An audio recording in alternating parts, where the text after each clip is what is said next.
Hey there. I'm excited to announce this to you today. This is what you've been waiting for in your spiritual quest. This is something I've wanted to do for a long time, and I'm finally ready to announce it that it's ready to go. It's the Grief to Growth Community Circle. Now, this is a sanctuary where like-minded souls are united in their journey through grief and towards personal transformation. It's more than just a place. It's a beginning. It's a commitment to growth and understanding. Here you're finding not just a community, but you're entering a circle of trust and depth. You're going to engage with interactive coursework. You'll dive into exclusive podcast episodes and partake in discussions that illuminate the path from mourning to empowerment. This is a realm where every question is honored and every individual's journey is validated. To be part of this exclusive circle, visit us at grieftogrowth.com/community or look for the chat icon at the bottom of every page on the main website. Remember that entry is a privilege because I want to ensure that every member is as dedicated and genuine as you are. You must apply to join, but the journey within is worth every step. So go ahead and join us today. Check it out, grieftogrowth.com/community, and I look forward to seeing you there. Hi there. Welcome to Grief to Growth Podcast. Your host is Brian Smith, spiritual seeker, best-selling author, grief survivor, and life coach. Brian believes that the worst tragedies of life provide the greatest opportunity for growth. Brian says he was planted, not buried, and he is here to help you grow where you've been planted by the difficulties in life. In each episode, Brian and his guests will share what has helped them to survive and thrive. It is his sincere hope this episode helps you today. Hi, everybody. This is Brian back with another episode of Grief to Growth. And today I've got with me a gentleman. His name is John Schaefers. And John reached out to me. He's had a really interesting experience, actually a set of experiences that are known as shared. He had a shared death experience, but also some experiences before that as well. So John doesn't have a bio. He hasn't done a lot of podcasts on this subject. It's just something he wanted to reach out and share his story because he thinks it's something that really people need to know. So no long intro today, and I just want to bring in John Schaefers, and we'll have a conversation. John, it's great to have you here. So we were just talking before we started recording. You were telling me that you had this experience that you wanted to share with people, and you found me on the internet and asked if I would help you share it. You sent me a fascinating document of some things that happened in your life leading up to the shared death experience. So just go ahead and tell your story and start wherever you like. Okay. Well, I think the background's important. The reason I'm telling this is because my father died. Now, I'll state that up front. That was in 2001 on May 5th. And my dad had just had a birthday, and he was celebrating his 76th birthday. And we were all together, and my brothers teased me about going up and seeing my mom and dad so much, but I would go up and check on them because, they're older, and he needed help mowing or whatever I could do to help out. And I'd get mom out, take her shopping and things like that, just to get them apart for a while, Yeah. And anyhow, they teased me about it. So the last talk I had with my father was in the parking lot of that restaurant. And then the following weekend, which wasn't but a few days, I had to give a SAT test up at the high school. So I'm up there giving the test early in the morning, and around noon it was all done and I'm heading out. And I'm thinking, well, maybe I'll run up and check on my mom and dad. But since my brothers hounded me so much about it, I decided to make a right-hand turn, and I debated it at the intersection for a good while. And then I finally just went home, and I wanted to mow my lawn. Mm-hmm. So that's what I proceeded to do. And I got on the lawnmower and a riding lawnmower, and I had about 3/4 of an acre. So I had a lot to mow. And I got done with the front yard, and I was moving on to the backyard. And all of a sudden I have these chest pains, really bad chest pains. And it's so bad, I had to stop the tractor. And I had a friend who is a physics teacher also, and he was riding a lawnmower and had a heart attack.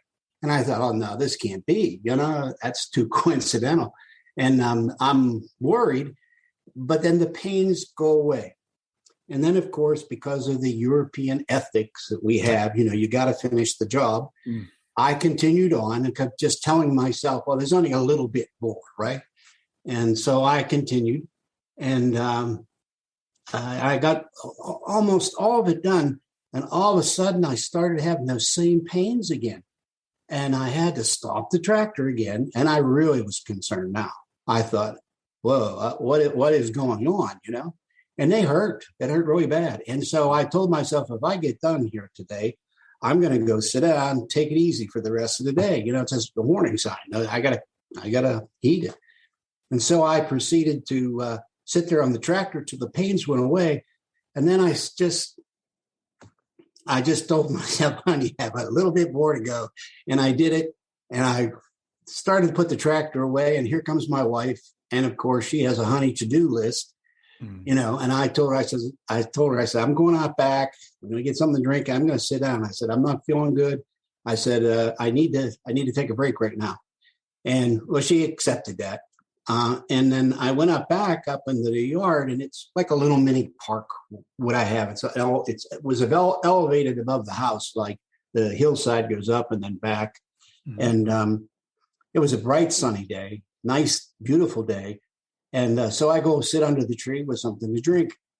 And as I'm sitting down, and I just sit down, I have this feeling like somebody's behind me. And I don't know how to liken this. It's sort of like, I guess, sort of our survival skill as a human species. We become more alert for something like that for some reason, survival skill, I guess. But I just felt like somebody was back there, and I thought, well, there were some kids who were playing in the bushes way, way back. And it's not forested with big trees, but they're scrubby bushes all the way back, and a few trees here and there. And I thought they're probably back there playing. They had paint guns and they were shooting each other, And so I sat back down again. But then I got that feeling like, gosh, something's right behind somebody, or something's behind me. And I turned around and I looked, didn't see anybody. And I looked to my left and the right, and nothing. And finally, I sat down, and it was really, really odd.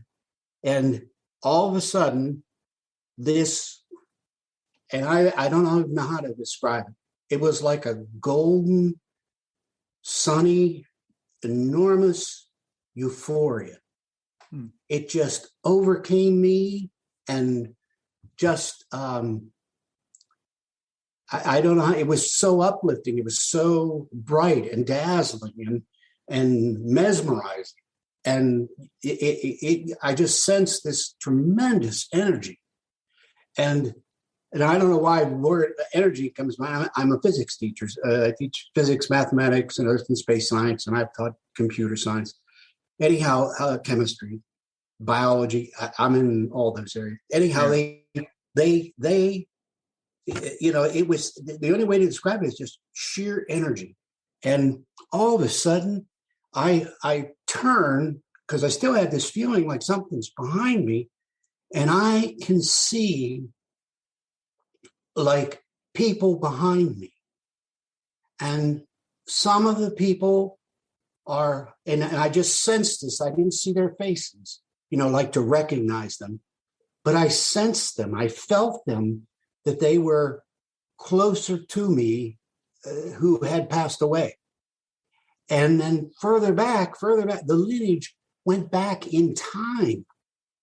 I could see, like, I don't know, thousands of years of people behind me, like my lineage was out there in this area.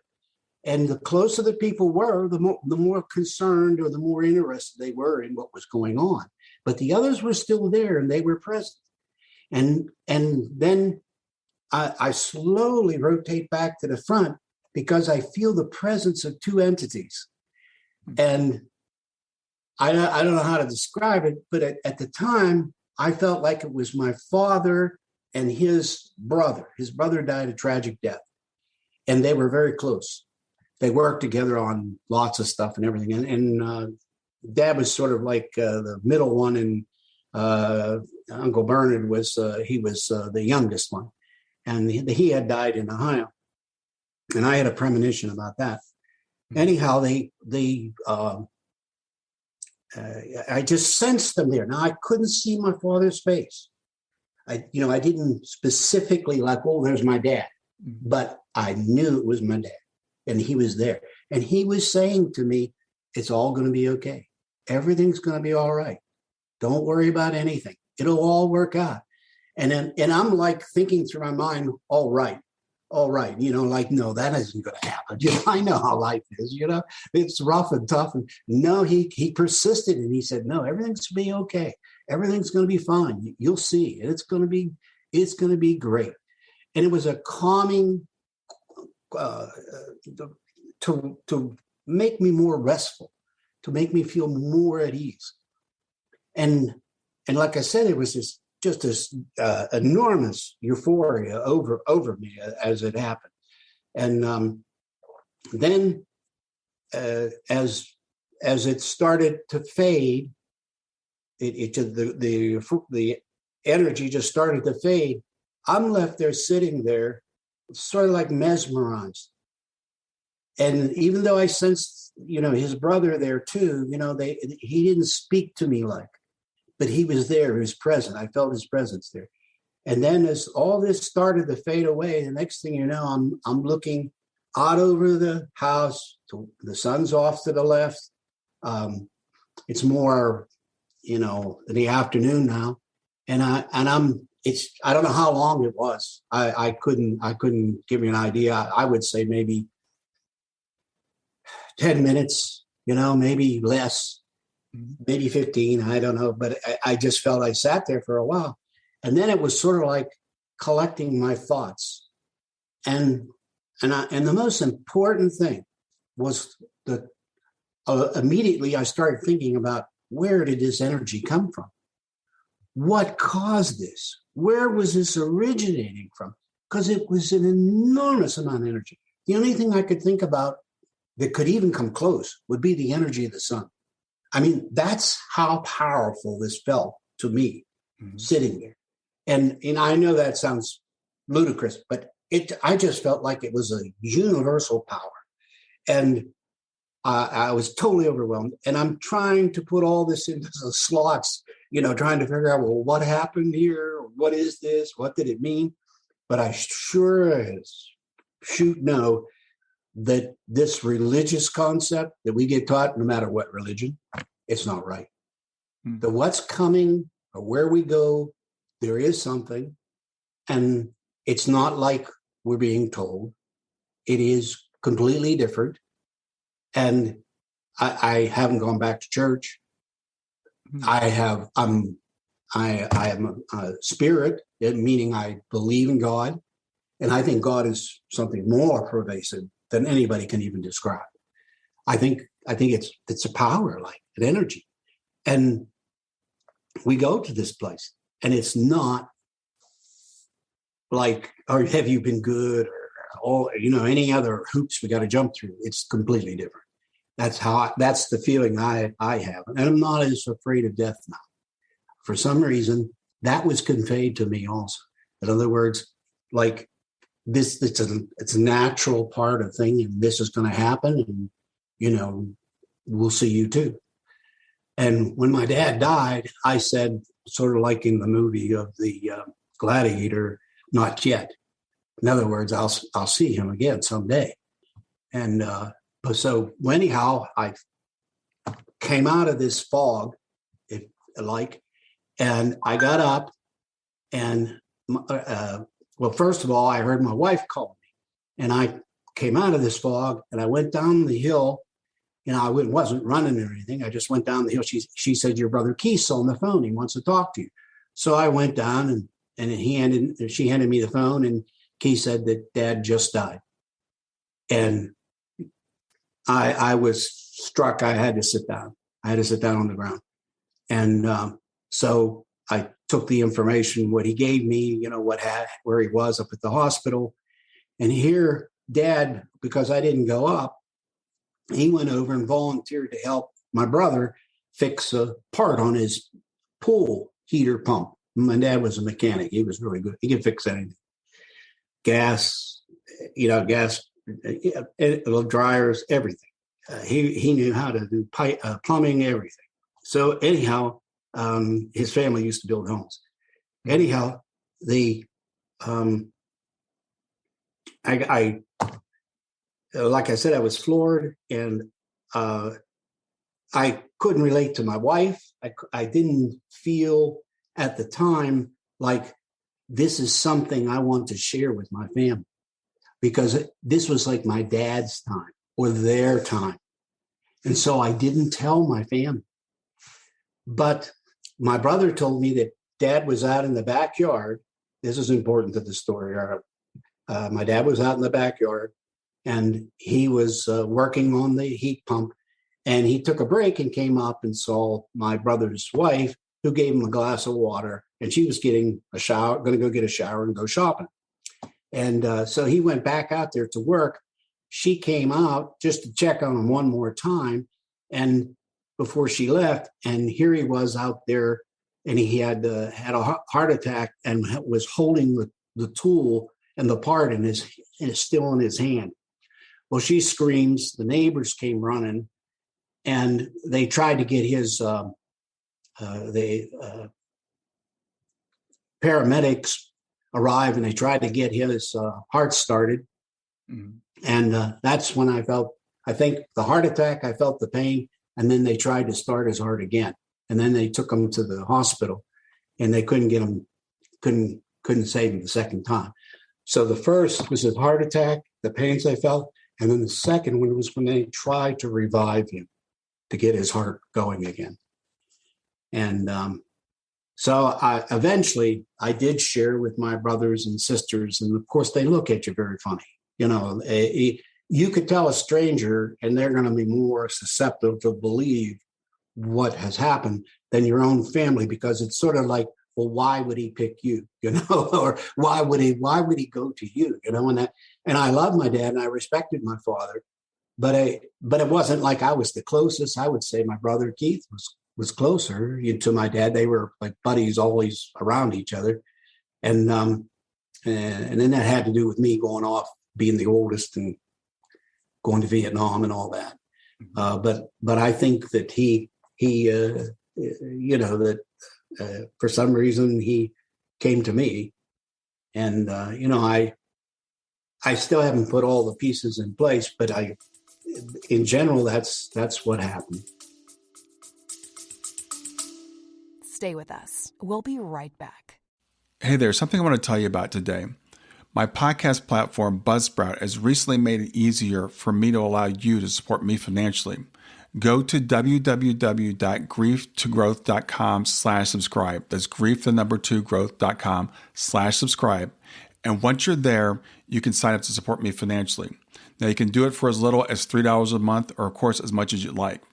If you do that, you'll get access to bonus episodes, and you'll see those in the regular feed. They'll have a lock on them. But when you become a subscriber, you'll actually get access to your own private feed, and you'll be able to listen to the regular podcast along with the bonus podcast for the subscribers. I want to thank you for listening. I want to thank you for sharing the podcast. And I want to thank those of you who support me financially. Have a great day, and on to the episode. Yeah, that's amazing. That's really incredible. So I want to ask you a few questions. So had you heard about experiences like this before this happened to you? Not like this, nothing like this. The simultaneous thing, the only thing I had heard before is my mother had pains in her chest when her father died. She knew when her father had died. And then eventually someone contacted her, but she had pains in her chest also when this happened. So, that's the only closest thing that I know of. Yeah. Are you familiar with near-death experiences? Have you heard much about I had heard about them, and occasionally I had heard on TV somebody had, come on either Oprah or somebody's show that I happened to catch, Yeah. But it wasn't like I was into this or anything, Right. nothing like that, Right. I have had premonitions about a number of things. So maybe I'm a little more attuned, more receptive of feeling wise, to something, and maybe Yeah. that's why I was chosen, So I'm curious about what were your spiritual beliefs or your religious beliefs before this happened with your father? Well, when we were little, we went to the Methodist church and well, my family was all over the place, so to speak. They were, depending on who they married and whatever, the extended family and that. But my dad was Catholic, and my mother, of course, was Methodist, so she won that battle, and he was with that because he used to get his fingers wrapped all the time, and he didn't have a good experience with the nuns, Hmm. so he encouraged us to do that. But there was a Catholic church near where we were, and the Methodist church was far away. So then we just sort of stopped going after a period of time because once we moved from Pittsburgh, where we had a church foundation, and then we moved to 20 miles north of Pittsburgh. And at that time in 1957, it was a farm field where the housing development was going in. And we were one of the first families to move into that. And there was no churches. And so we moved away from that. And but it's like when my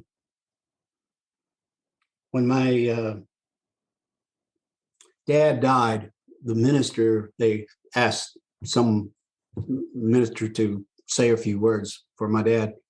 And he marveled at that we hadn't gone to church, and yet we were such good people. That we had good convictions and we were quality, good people, And I don't think you need that go-to church thing in all cases. Right. Everybody has their own, thing. Right. And I think that in our case, we just tried to do what was right, and that we had the initial bringing up, and of course, mom and dad were there to steer us, but we didn't go to church. And then I married my wife, and she is Catholic. And so I would go to church with her, and I would do what I could there. But then after this happened, I didn't want to go no more. It doesn't feel right to me anymore, because I think that there's something else that it's different. And so what were your explain thoughts about the afterlife before this happened? I mean, Oh. did you believe in what the church said? I always had hoped that there would be an afterlife. That's my, it just can't end. I was like hoping that would be the way it would be, Mm-hmm. because what else is there? You either have to have a little hope in that area, and of course, if there is an afterlife, you want to do the most you can to be the best you can be, and you don't want to be a bad person no matter what, and there's no you have to be who you are, and you that can't change. Right. And but the afterlife through the church, first of all, it's a little foggy on what they think. They're too busy trying to make out like you're a criminal or you've been bad in order to be good, to get to good. And if you're not bad, I mean, if your premise is I'm doing the best I can, Right. you're not a bad person. And you don't think of things as negative. You think try to be more constructive, the positives in life. And so therefore, I just had funneled my own belief into that there is a God.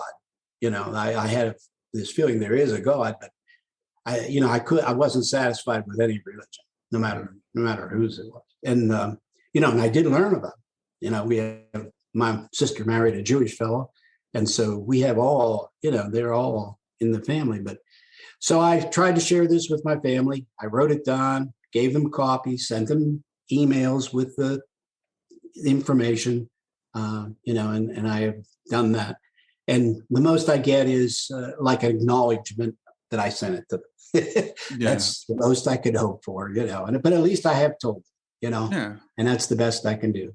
So this you described it as a kind of a golden energy. Is it something that you saw or that you felt? Was it in your objective eye or your mind's eye? No, I felt like I was surrounded by this. The only word is described as like a euphoria, like a tremendous amount of energy, and it was like a golden yellowish atmosphere. It was just so uplifting and so mesmerizing, that what I was in, and then when it went away, it just sort of dissipated. It just gradually dissipated, and then I'm left there, back to where reality is, and thinking, what happened? What was that? So, and tried to figure it out, and then yet I'm accepting what happened, but I'm still questioning what happened. It was that kind of a feeling. Well, I would imagine, being a man of science as you are, you're probably trying to figure it out. Oh yeah. What was this? How did this happen? Yeah. And you, after the funeral and everything, I've gone back and thought about it a number of times too, and it's really kind of hard to. There's nothing to examine. Right. All you have is what you have. So, and like I said, I've had many premonitions about things, like before my uncle died. I'll just give you a couple. Yeah, please. I had a lucid dream, where I dreamt that I was throwing this party at our house in Ohio. And when I gave the party, and it went well, everybody was leaving, but I didn't see my dad or my uncle leave. And I thought, well, where are they? And then I saw my dad and mom, but I still didn't see my uncle. And the basement started to fill up with water. And I thought, where's all this water coming from? Why is it filling up the basement? And that's the way the dream ended. Well, he died 3 days later, and everyone at the funeral cried. They were heartbroken. Yeah. And that water was a symbol of, which is what I figure, a foreshadowing of the tears, the enormous output of grief. Right. And to follow that up, his wife, I think it had to be a number of years later. I get sort of fell out of touch with her, because, after someone passes after so many years, they go in a different direction, so to speak. And I had moved back to Pennsylvania, and I had this dream where someone was at the foot of my bed, and it was my uncle, and he's telling me, call Aunt June, talk to Aunt June, tell her that you saw me, that you talked to me. I after the dream was over, I wake up and I'm like, now how am I going to call my aunt and tell her that this happened? I'm going to upset her. I'm going to, it's not right. I shouldn't do this because it would hurt her feelings. Maybe this is, just a crazy dream that but as the day went on, I couldn't get it out of my mind. It just wouldn't go away. And it kept coming back to me and back to me. You got to call her. Finally, I gave in. And I called her and I told her about the dream, and eventually and talked to her about it. And she was getting ready to move to West Virginia. And I talked to her and told her, and she says, you know what today's date is? I said, no. She says, this is his birthday. Mm-hmm. And I don't remember ever celebrating his birthday. Mm-hmm. You know what I mean? He lived in Ohio. We lived in Pennsylvania. And when I moved to Ohio, he was in and out, helping me build the house that we were building in Ohio. But it was his birthday. Now, I didn't remember that. You know what I mean? It didn't occur to me. Right. So that's one the kind of thing that has happened to me. And there have been a number of others. So, anyhow, in the document you sent me, you mentioned several dreams that were prophetic, very vivid. Things that were going to happen. And I think you even said you dreamt a lottery number at one point. Oh yeah, I did that, and I hit that too. Yeah, and just last week I hit I hit for 5,000 on my birthday. I played a number that's in March, and then here the other day, about 2 weeks ago, I hit another 4-digit number. They're hard to hit, and I hit 2 3-digit numbers in a row, and then I boxed one here the other day too. So kind of lucky, I guess, in that sense. But the premonitions and things are really something. Like before my dad died, I had a huge dream. My dreams are like Technicolor. They're like in Technicolor, and they're like movies. Mm-hmm. I don't know how else to explain them, but they go on and on and on, and detail. And the problem is if I don't write it down right away when I get up, and I kept a diary through the years, and I write the ones that are very lucid. I write them down and try to remember as much as I can. And some of them don't seem to make any sense until later in life, or later down the road, something might happen that gives you that conflict. Let's see here. I don't know if I have it here. I'm looking over. I had the one with my mom. And the funny thing about my dad dying, he had just gone to the doctor and he was given a clean bill of health by the doctor. So, that tells you a lot of. Stay with us. We'll be right back. Hi there. I'm really excited to tell you about my latest ebook. It's 4 lessons that you can learn from the near-death experience without going through all the trouble of dying to learn them. I've been studying NDEs for several years now. I am completely convinced that not only are they 100% real, but that there's some very universal wisdom that we can get from the near-death experience. And I've distilled that down in this book into 4 short lessons. And I've also given you all the reasons why I believe that NDEs are absolutely real. So go to www.grieftogrowth.com/NDE lessons to pick it up for free. www.grieftogrowth.com/NDE lessons. I hope you enjoy it.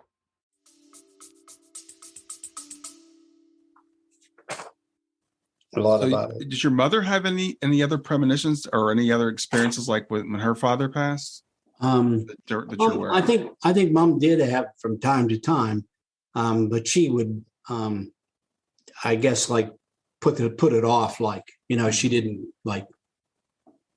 Tell us a whole lot about it or whatever, I had a dream, and I was looking at my notes here. I don't know where it's at. I don't have it in front of me. So I'll just try to do it off the cuff the best I can. Mm-hmm. We took my mom, during COVID, terrible for the senior citizen. She was 92, 93. And you couldn't get in to see them. During COVID, no one could go in the building, to see it. And that was terrible. That was like 6 months of, no interaction, so to speak, with the family. We would go outside and see her outside the window and, and wave to her and drop things off. And, I would go over daily. My sister lives in California, so she couldn't be there all the time. So, and my other sister is far away too. So I'm the closest. I'm retired, so I could spend time with my mom and help her out. Anyhow, my sister decides to bring her out to California to get her out of this COVID jail, so to speak. So we rented a private plane and we took her out to California. And which was no easy feat during the COVID either. And we get her out there, and she's okay for a good while. And I have a dream where and I wish I had it in front of me here. I can't remember all the details, but basically, I have this dream that there's a river and it's separating, and there's this squall, and this squall is being influenced by this warrior, and the warrior wants to control her and take her. And the gist of the dream is that she goes to him. She crosses the water. And I'm on this side of the water, and there's like ice. It's cold. And in the dream, there's like these seven warriors. And I see the analogy is that there's 6 of us children in the family. And anyhow, mom goes to him. She gives in and goes over to the other side. And this happens a day or two before she passed away. Wow. She decided to end her life. And I didn't know that at the time the dream was. Wow. I had the dream. Wow. And so it's more deep. There's more detail. If I had it, I could refresh my memory about it. But it's just amazing that this powerful warrior was my father on the other side.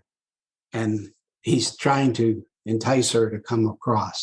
Wow. And that's pretty powerful dream. Yeah, you know what I mean? Very powerful. And then, of course, the ice and the cold, the lack, the missing, In fact, the other night I have not had hardly anything from my mom.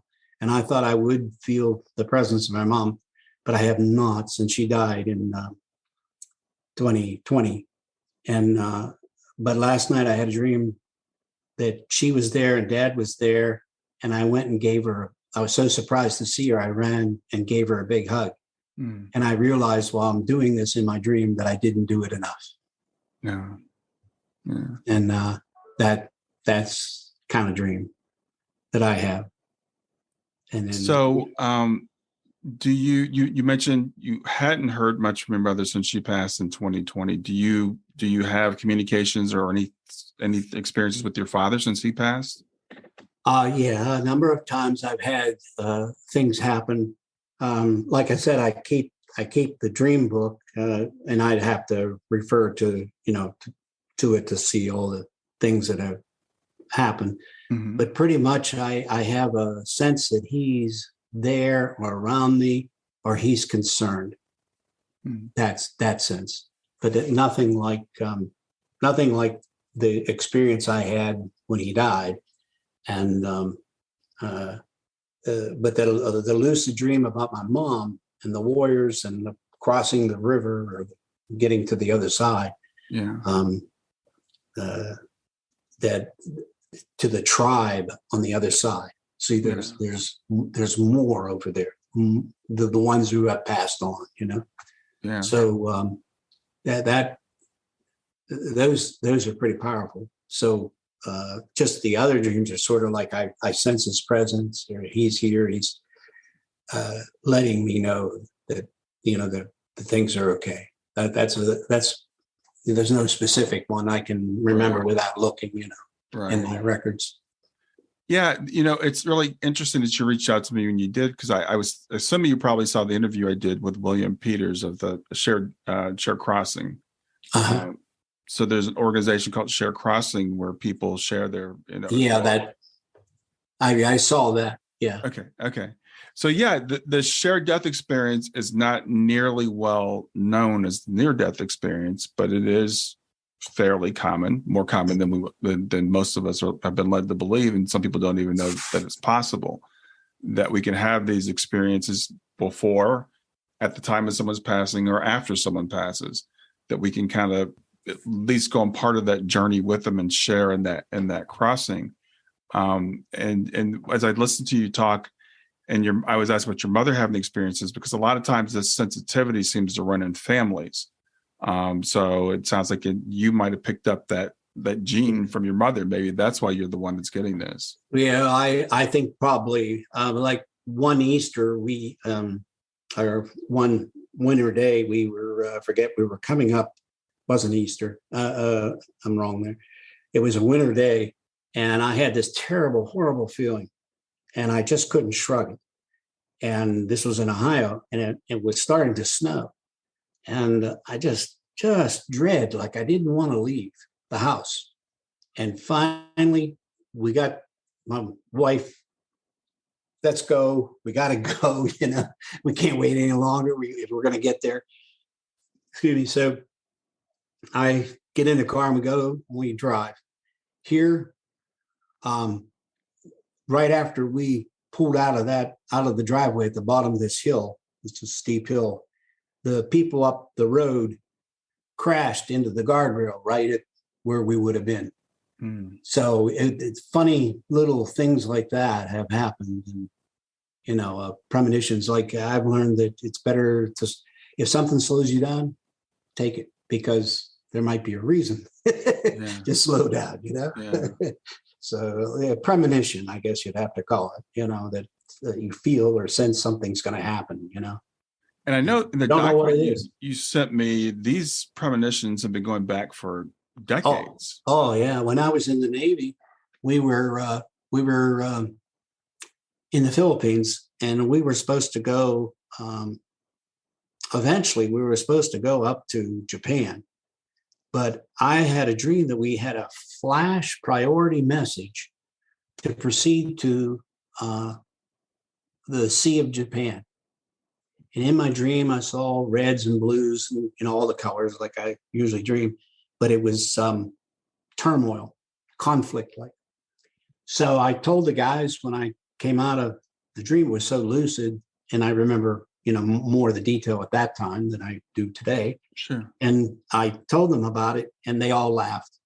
It couldn't have been 5 minutes later, we received a flash priority message to proceed to the Sea of Japan.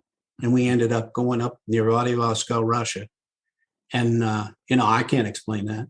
How could I sense that, So, and, maybe there were some things, that might have insinuated that we were going to go there. But I was in combat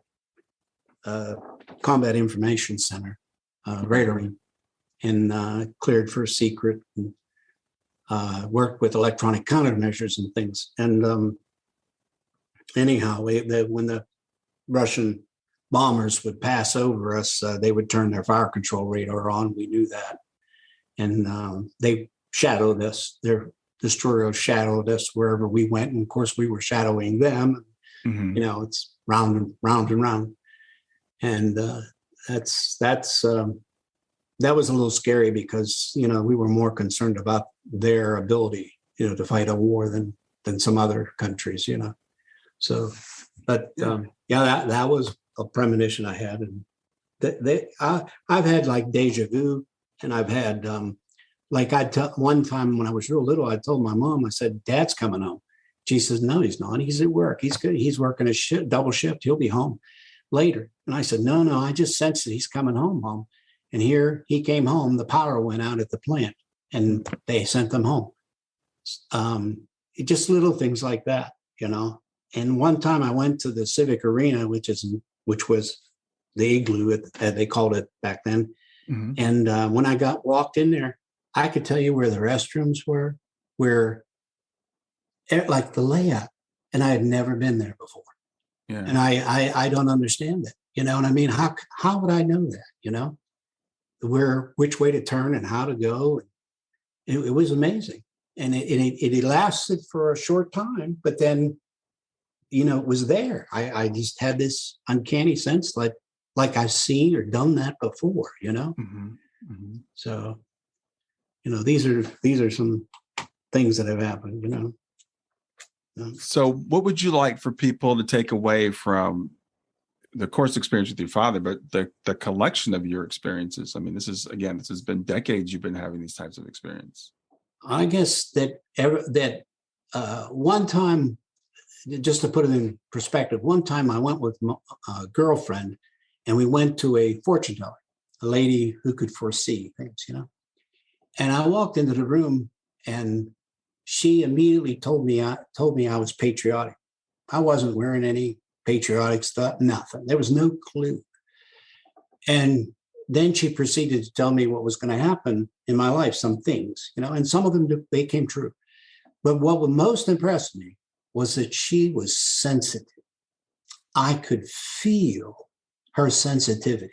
I don't know how to explain it other than that, but I could sense her ability to sense other things. You could sense her senses. Yeah. And I just felt like she was really extremely sensitive attuned to things. Mm-hmm. And either it's a skill or it's an innate ability that she had. But when I was in her presence, I felt that. Mm-hmm. Not too many people, I can honestly say I feel something like that with them. Mm-hmm. It's unusual. That was very unusual. So to put it bluntly, I think some people do have these things happen and they are more attuned or maybe more sensitive. They're more capable mm-hmm. of picking this up, this vibrations, these insights, whatever, we want to give the name to, Yeah. So other than that, that's just an ordinary person, Well, I think you're really interesting because, the stereotypes of a military guy, the guy of science, and then you're so sensitive and so attuned to this and have been for, again, a long time, and writing down your dreams, and which is very important to remembering them and having more of those lucid types of dreams, and paying attention is all very important, and picking this stuff up. Yeah, I even dream about famous people, and I don't understand that either. But it's like they come through to me sometimes. But it's interesting at times. But as I get older, it's not as there as it used to be. I don't seem to. It's not like I'm getting a message every day or something like that. Mm-hmm. But I still sense, I still see in color. I would say the dreams are probably a little shorter than they used to be. Yeah. But it's still there. And from time to time, something comes through, And there's one other event in my life that has happened, and it's multiple events. And I don't know if I want to tell you about it or not, but I've had another occurrence of something that has happened. And this has pretty well laid the reason for a lot of what I've done, and the fact that I feel that we're all worthy. Everybody has a reason, for living, or a purpose, or no matter what it is, good, bad, or ugly. But we all have some direction that we're going in, and I think everybody's important. Well, I appreciate you sharing the message your father shared with you, because I think that's a very common message from these types of experiences, and that's everything's going to be okay. And again, from our human perspective, we kind of scoff at that and say, "Oh, you don't know, you don't know what my life is like. You don't know what I've been through." But ultimately, everything will be okay, and that's why I think when our loved ones get that higher perspective, and maybe they kind of forget a little bit what it's like when we're here, when we're going through it. Yeah. I can't be harsh on them, because I would be skeptical of them too, if it hadn't have happened to me, Right. But I just keep trying to let them know and let them ask me questions, Yeah. Turn it over to them. What I always say in terms of what I do, because I try to spread this message, and I appreciate you letting me share your message, is it's our job just to plant seeds. It's not our job to make them grow. We can't make them grow. So, we can put it out there. We can let them ask questions, and then we can be there when they're ready to inquire or not, because either way, they're going to find out one day, and then it'll be okay. Yeah. And I guess it's like the teacher in me, because Mm-hmm. a lot of people say, oh, well, we got to teach this math in this grade level. And this affected my philosophy on teaching too, is sometimes the mind isn't ready for certain concepts. And so forcing a child to, maybe they don't do well in math today, but 1 year from now, they're excelling in this Right. because the mind is ready for that then. Right. And before that, no matter how you beat that horse, it isn't going to go in there. And that, as a teacher, I could see everybody has their own development time frame. Yeah. And so that's a lot of people say individualization of teaching. It's more on when is their time frame, when are they going to be able to master Right. that. Right. They'll get it.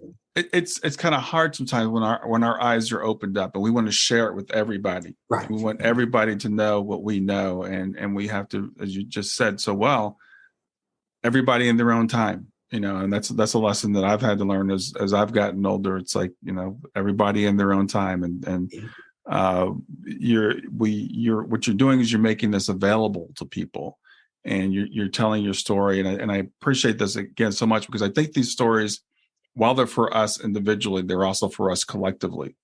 I think these lessons are important for everybody to hear and to know that these experiences happen to, quote, ordinary people. Yeah, when my mom told me about her experience, I listened, Mm-hmm. and I couldn't put that in perspective until it happened to me, Right. Right. But I think it's important that my mom told me. And I think it's important for me to get that message out too, because other people may cross this threshold, may experience something like this, Yeah. So, but and in a way, you're probably bringing some comfort to your family members, even though they're not really willing to accept it right now. But when something tragic happens in their life, they'll remember what John said, or when they are ready to make their crossing, maybe they won't be so fearful because they'll remember what John said. I think it's planting these seeds in people's minds, something that they can draw on when they need it. Yeah. So thanks for letting me share with you and get it out, for people, that they can learn more, maybe, Yeah, absolutely. I appreciate you reaching out to me, and I've enjoyed this time together, enjoyed getting to know you, and it's been great. Well, thank you, Brian. All right, John. Have a good rest of your day. You too. Take care. Thanks for listening to Grief to Growth.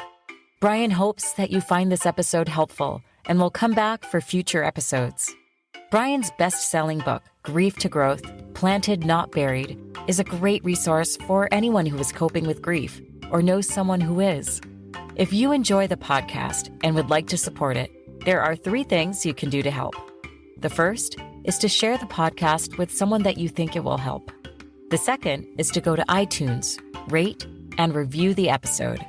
The third way you can support the podcast is by becoming a patron.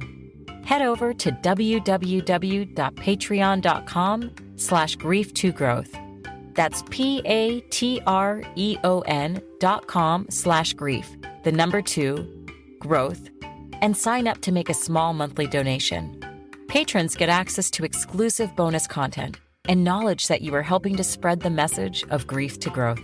For more about Brian and Grief to Growth, visit www.grief2growth.com.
Thanks for listening to Grief to Growth.